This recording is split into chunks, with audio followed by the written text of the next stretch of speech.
Reportase situs Candi Salagriya, permata tersembunyi di lereng Gunung Sumbing. Selamat menyaksikan.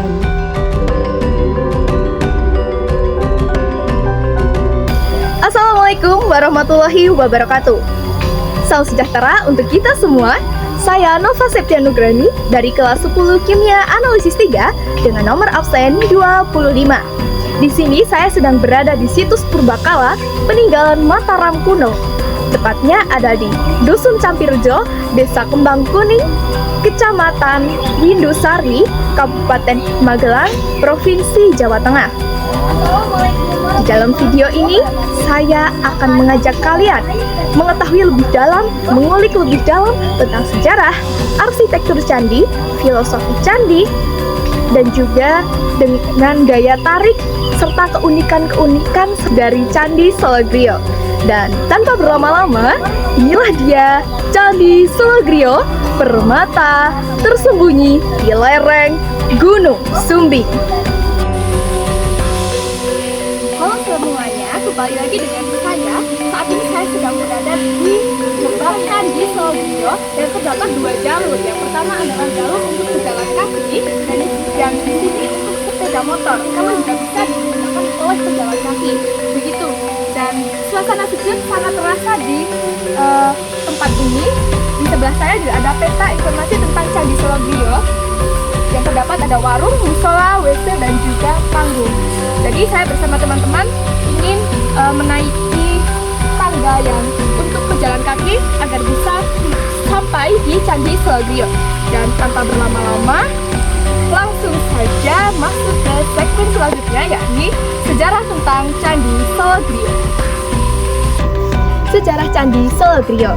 Candi Salagriya diperkirakan dibangun pada abad ke-9 Masehi selama periode kerajaan Mataram kuno, yang merupakan salah satu kerajaan Hindu-Buddha terbesar di Jawa pada masa itu.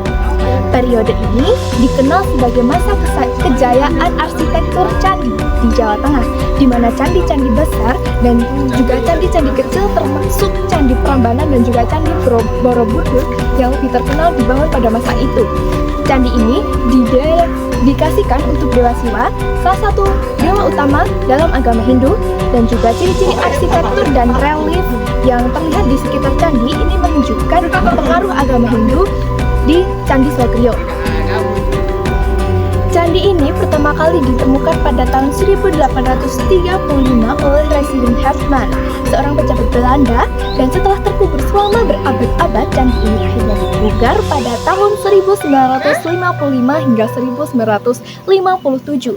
Namun naasnya pada tahun 1998 ada bencana longsor yang mengakibatkan rusaknya candi, sehingga candi direnovasi kembali hingga tahun 2005. Dan dari 2005 hingga sekarang, candi ini masih berdiri kokoh di alas atau batur dalam bahasa Jawa. Arsitektur Candi Salagriya. Meskipun candi ini kecil dan juga bentuknya sederhana, namun Candi Salagriya mencerminkan candi Hindu yang sangat maju pada saat itu, pada abad ke-9 Masehi. Dan juga denah dan struktur dari candi, atap dari candi ini berbentuk bujur sangkar atau biasa dalam bahasa di Hindu disebut sebagai Garbagriha yang berada di tengah. Dan juga candi ini berdiri di batur atau alas dalam bahasa Jawa, yakni alas candi. Dan candi ini digunakan sebagai tempat pemujaan dan juga tempat untuk menyimpan arca pada garbagrihanya. Atap candi berbentuk limasan yang merupakan ciri khas candi-candi Jawa Tengah. Atap ini tersusun dari beberapa tingkatan dan puncaknya dihiasi dengan ratna atau ciri khas dari candi Hindu sendiri. Relief dan ukiran dari Candi Salagriya ini meskipun tidak sekompleks candi-candi besar lainnya, Candi Salagriya ini memiliki beberapa ukiran di bagian tubuh dan juga kaki candi. Ukiran ini umumnya berupa motif-motif geometris dan flora yang mencerminkan simbol-simbol kesuburan dan juga kepercayaan Hindu. terdapat juga arca yang namanya Lingga Yoni. Seperti banyak candi Hindu lainnya, Candi Salogriya kemungkinan besar dan ini sangat pasti memiliki arca Lingga Yoni di dalam ruang utama candi. Lingga Yoni sendiri adalah simbol Dewa Siwa dan juga Dewi Parwati yang melambangkan kekuatan penciptaan dalam ajaran Hindu. Bahan bangunan dari Candi Salogriya sendiri adalah dibangun dari batu andesit yang umum digunakan untuk konstruksi candi pada masa Mataram kuno. Batu ini dipotong dan disusun dengan presisi yang sangat tinggi tanpa menggunakan perekat, menunjukkan keahlian para arsitek dan juga tukang batu pada masa itu. Sangat menakjubkan sekali bukan? Belum ada map, belum ada penggaris, tetapi pada saat itu pengrajin-pengrajin bisa menyusun dengan rapi. Di sini terdapat patung yang bernama Durga Maheswaramardini, namun tidak ada kepalanya. Lanjut ke sisi bagian barat. Di sebelah kanan saya sudah ada sisi bagian barat dari Candi Salogriya. Seperti yang kita tahu, Candi Salogriya ini menghadap ke barat. Pintu masuknya ada di timur nanti. Di sini terdapat patung Ganesha yang juga tidak ada kepalanya. Langsung saja masuk ke sisi sebelah selatan.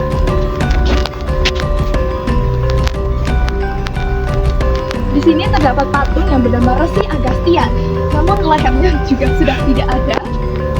Dan seperti yang saya lihat ini terdapat banyak sekali tulisan-tulisan yang mungkin ditulis oleh oknum-oknum yang tidak bertanggung jawab. Seperti ini nama Waluyo, Jerman, dan juga banyak lagi. Jadi mohon untuk tidak ditiru ya. Sekarang saya sedang berada di sisi timur dari Candi Salogriya yang menghadap ke arah matahari terbit. Di sini terdapat dua arca. Yang pertama adalah arca Nandiswara, patung Nandiswara, dan yang satu adalah Mahakala. Di sini juga terdapat pintu masuk candi yang biasa digunakan sebagai tempat pemujaan. Dulunya isinya adalah arca, tetapi di sini sudah kosong. Dan mari kita lihat isinya.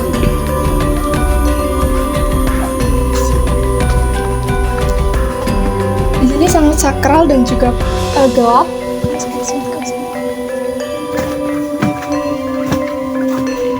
Terlihat sangat gelap dan juga pengap. Begitu.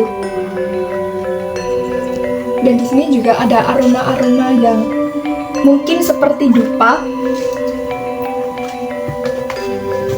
Dan itulah dia Candi Salogriya. Di sini terdapat khususnya informasi terkait Candi Salogriya dan juga sejarah-sejarahnya. Di sini juga terdapat Undang-Undang RI Nomor 11 Tahun 2010 tentang cagar budaya berupa pemanfaatan dan juga larangan yang dilakukan di situs candi. Di sini juga ada translate atau terjemahan dalam bahasa Inggris dan juga bahasa Krama Alus Jawa. Lanjut ke sisi kanan saya. Di sebelah sana terdapat beberapa temuan yang dijadikan satu seperti itu. Mari kita explore. Di sini saya sudah berada di arca, kumpulan arca dari Candi Salogriya. Di sebelah kanan saya terdapat arca Lingga Yoni yang merupakan simbol dari dua dewa, yang Lingga berarti laki-laki perumpamaan dari dewa Siwa dan juga Yoni dari istrinya yaitu Dewi Parwati. Bisa dilihat ada beberapa arca. Dulu Candi Salogriya, semua arca ini ada pada Candi Salogriya pada relung di bagian depan, tetapi karena keterbatasan tempat maka arca-arca ini dipindahkan di area sini. Bentuk denah candi berbentuk bujur sangkar dengan ukuran 4,2 kali 4,2 meter dan tinggi 4,96 meter. Perbingkaian yang ada pada bagian subbasement candi berupa bingkai sisi genta dan juga patah atau rata. Bagian atap candi ini terdiri dari dua tingkatan. Tingkatan yang pertama, bagian atap berbentuk bujur sangkar dengan ukuran 5,6 kali 5,6 meter. Dan di tiap sisi-sisinya terdapat batu berbentuk persegi yang menonjol di atap, yang berfungsi sebagai alas menara, puncak, yang berbentuk seperti lingga. Selain itu, terdapat antefiks tengah tanpa hiasan. Pada atap candi tingkat 2 juga terdapat antefiks tengah tanpa hiasan dan di tiap sisinya terdapat batu berbentuk persegi yang menonjol di atap tempat alas menara puncak berbentuk lingga. Pada atap candi tingkat kedua ini, pada bagian tengahnya terdapat menara puncak dengan bentuk melingkar sebagai alas lingga di puncaknya. Candi Salabria bukan hanya tempat sejarah yang biasa, di dalamnya terdapat beberapa makna dan juga filosofi terutama bagi agama Hindu. Untuk kita sebagai generasi muda, seharusnya kita menjaga dan juga melestarikan dari candi tersebut agar pada anak cucu kita mendatang candi tidak akan punah dan juga kelestarian Indonesia akan tetap terjaga. Ternyata setelah mengekspor candi ini dari arsitektur sampai sejarahnya, kita bisa merasakan betapa beragam dan juga betapa megahnya warisan dari budaya Indonesia. Seru sekali rasanya ketika saya dan juga teman-teman mengekspor dan berjalan-jalan di Candi Salabria. Yang paling menarik bagi saya adalah selama perjalanan karena kita bisa melihat sawah-sawah yang menggunakan sistem terasering dan itu merupakan pemandangan yang sangat indah dan juga langka bagi saya sendiri. Terima kasih sudah menonton vlog kali ini dan semoga vlog ini bisa membantu teman-teman dan semuanya agar bisa menikmati keindahan Candi Salabria dan fakta-fakta dan sejarah juga di dalamnya. Mohon maaf bila ada tutur kata ataupun kesalahan informasi yang kurang berkenan. Terima kasih. Wassalamualaikum warahmatullahi wabarakatuh.